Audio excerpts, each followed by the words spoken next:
Vamos a la línea telefónica y le damos la bienvenida a César Herrera del Observatorio de Economía de la Universidad Nacional de la Patagonia San Juan Bosco. Vamos a charlar de un tema importante como es la cuestión de los salarios en nuestra región y qué pasa en la comparación con la inflación. ¿Cómo está, César? Bienvenido.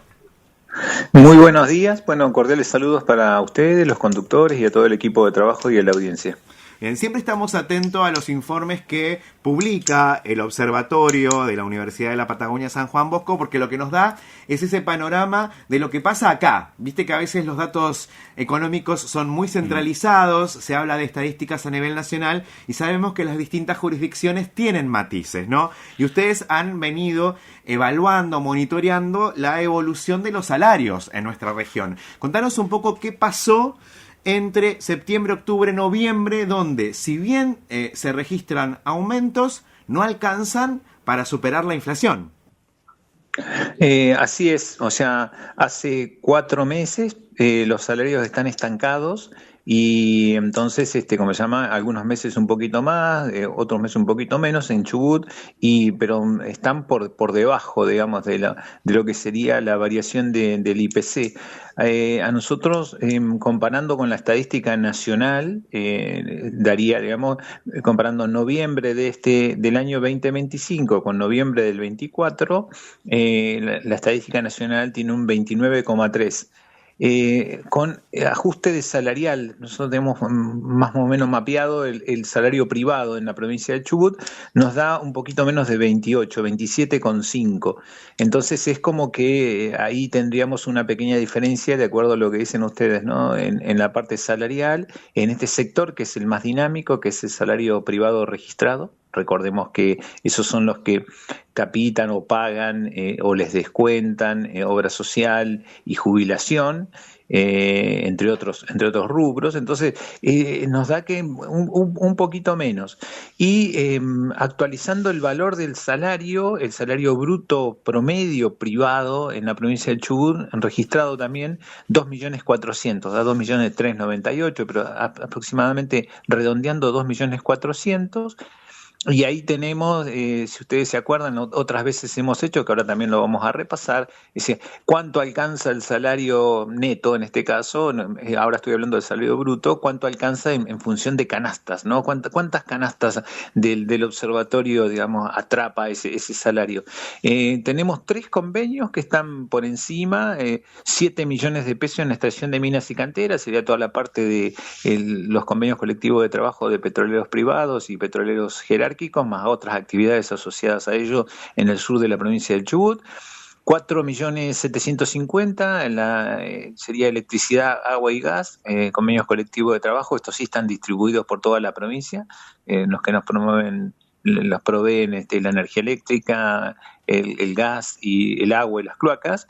Y 3.400.000 a noviembre, servicios financieros, bancos, de salario promedio. Y en los menos, la educación privada, 1.123.000, salario bruto, y el agro, ganadería, caza y silvicultura, 1.232.000, recordando que ahí siempre hay un pago muy importante en especie.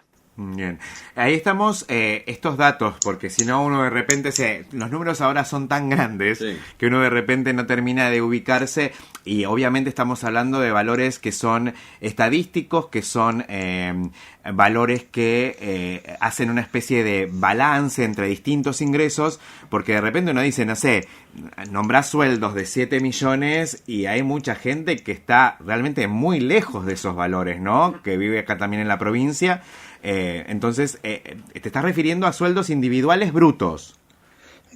Por ramas de actividad, sería por ramas de actividad. Es decir, mira, el salario promedio es de 2.400.000, ese bruto, ¿no? Cerca de 2 millones de pesos en neto, ese es el salario promedio. Pero después vos tenés, no sé, el convenio de comercio, que es el principal aquí dador de trabajo en la provincia del Chubut, vos tenés que estar cerca de la canasta siempre. O sea, siempre está 1.600.000, en este caso, ¿cómo se llama? El salario de comercio lo estoy buscando acá, disculpen, servicio de transporte, comercio, por mayor y por menor.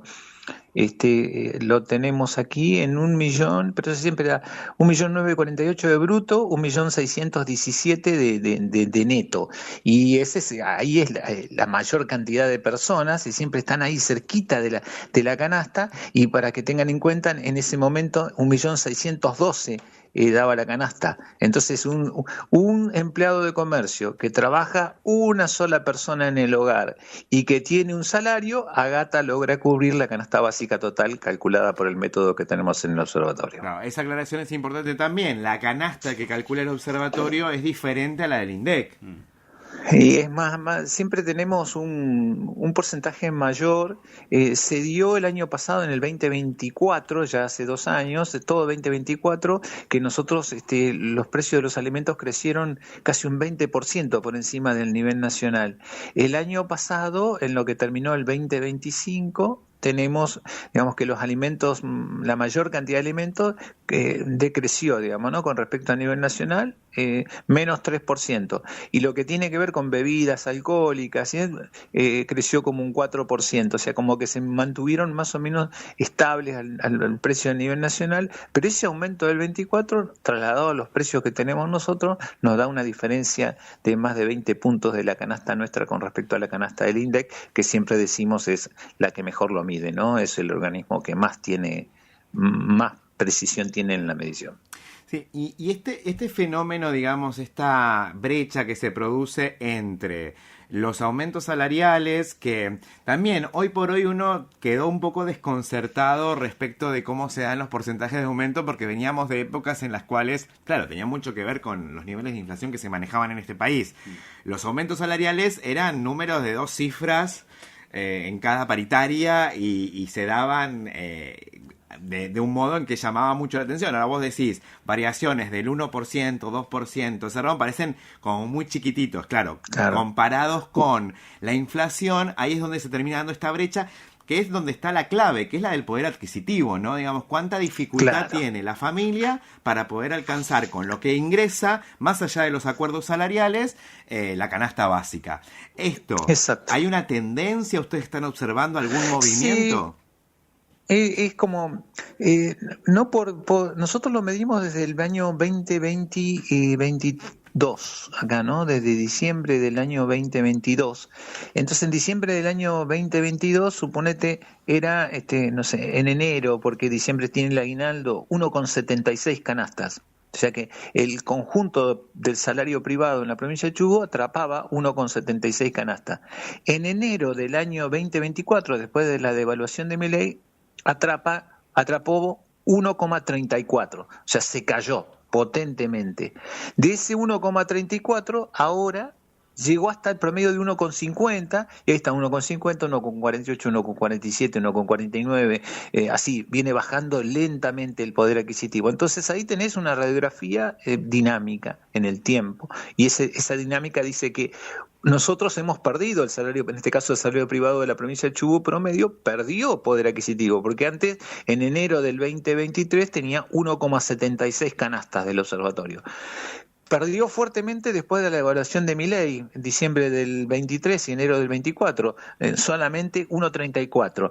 Y ahora recuperó ese salario a 1,50, pero está lejos del 1,76 de enero del año 2023. Entonces ahí está lo que siempre repito, que es esta idea que los gobiernos dicen, hemos recuperado el salario real de los trabajadores, y los trabajadores decimos, hemos perdido con respecto a lo que era antes, un año atrás. Claro. Así que los dos tienen razón, se recuperó desde esa devaluación potente de 1,34 a 1,50 en términos de canasta, pero está lejos del 1,76 que fue, digamos, en enero del año 2023. Bueno, ese punto de inflexión es clave para un montón de cosas, César. Esa devaluación que implicó un cambio sustancial en muchas dinámicas. ¿Por qué? Porque ahí también se da el movimiento, no estamos hablando específicamente en este momento de jubilaciones, pero también fija digamos, una dinámica respecto de la evolución de las jubilaciones, que a partir de allí además se termina de cambiar el método por el cual se actualizan las jubilaciones. Los jubilados no tienen paritarias como los gremios, ¿no? Se van manejando por lo que rige la ley, y donde algunos analistas dicen, claro, en esa modificación que hubo con la devaluación, terminaron quedando los jubilados en un piso incómodo, que por más que después hubo aumentos que fueron junto con la inflación, nunca terminaron de alcanzar, porque ahí estuvo la gran diferencia. Entonces, hay varias cositas para matizar este tema y para darle también más amplitud. Uno es el grado de endeudamiento que tienen las unidades familiares. Otro tema, te los voy nombrando y después si querés los vamos desarrollando. Y otro tema es la caída que hay en el consumo masivo, en este caso en valores constantes, o sea, ajustados por inflación, casi 3 puntos cae en Chubut, por ejemplo, tenemos 4 puntos de caída en valores corrientes con respecto al mismo mes del año pasado, noviembre contra noviembre. Entonces, ¿qué quiere decir? Que ese menor poder adquisitivo hace que en los supermercados se compre menos. A su vez, que estemos más endeudados como familias. Entonces, hay un grado de endeudamiento de las familias y de no pago de los préstamos o de endeudamiento para comer con tarjeta que es muy importante. Y la otra aclaración que es fundamental, porque si en el Valle, digamos, el sector público tiene una amplia difusión, es que estoy hablando de salarios privados y no estoy hablando de salarios públicos, porque suponete en el indicador que ustedes me pidieron analizar ahí con la producción, 2,1 fue el incremento del salario privado por ciento en el mes de noviembre. Y 1,2 el incremento del salario público.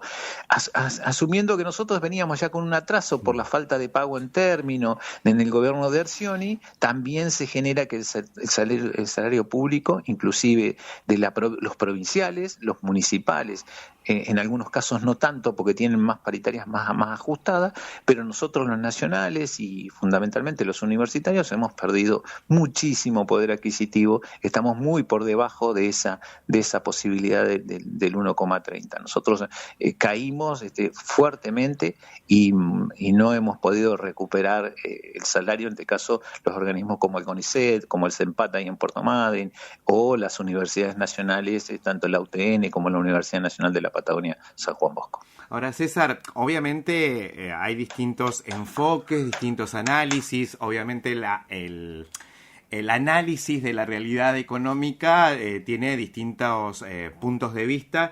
Lo raro es que algo que podría llegar a ser considerado así, a simple vista, como una buena noticia, que es la baja de los niveles de inflación, que se han mantenido bajos, si bien no ha dejado de subir, digamos, siempre, todos los meses ha habido inflación, nunca hubo lo contrario. Si bien esos niveles son bajos, tampoco es un síntoma unívoco de que la economía ande mejor. Y nosotros tenemos, no sé, he estado hablando poco pero en general el trabajo es qué pasa con el endeudamiento del sector público, qué pasa con el tipo de cambio, qué pasa con esto, qué pasa con otro. Entonces nos pasamos hablando, no sé, un reportaje de 20 minutos, 15 minutos sobre la cuestión financiera del país, porque este es un plan financiero. Lo que está pasando en la economía real es que realmente la microeconomía está funcionando muy mal, y a pesar de que uno puede decir, como decías vos, ¿no? En mi caso yo creo que los números están maquillados, entonces el superávit no está, pero es otro tema, ¿no? Pero sí, pero yo pienso, César, en el vecino. El vecino piensa en la inflación, el número de inflación con el que tanto fuimos, digamos, durante las épocas, la última parte del gobierno anterior y los números eran tan altos que parecía que era la clave de todo. Donde se manejara la inflación se iba a resolver todo. Bueno, ahora la inflación está controlada, tiene niveles de previsibilidad, el numerito que nos anuncian mes a mes es chico, más allá del maquillaje, ¿no? No estás mirando en algún momento también lo era el dólar blue, etcétera, pero vamos al consumo, lo que tiene que ver con el que todo el mundo gana. Es el número de inflación. Y te genera una sensación de tranquilidad, si se quiere, que ese número sea bajo. Ahora, que ese número sea bajo no significa que accedas a la canasta, por ejemplo, el poder adquisitivo de tu sueldo está complicado, y que la economía en general esté mejor. Y en líneas generales, la economía en general, lo que tiene que ver con el crecimiento económico en sectores como la construcción, lo que tiene que ver con la industria y demás, está complicado. En tema de comercio también está, pero dificilísimo. Estos meses van a ser de eclosión en ese campo de la microeconomía que está cada vez más difícil porque las caídas en las ventas son notables, entonces eso empieza a repercutir en el empleo, en el endeudamiento de la familia, en el endeudamiento de las empresas. Entonces estamos hablando de una separación de la economía real con alguna estabilidad, porque podemos decir, esto es como lo que yo te decía del salario, ¿no?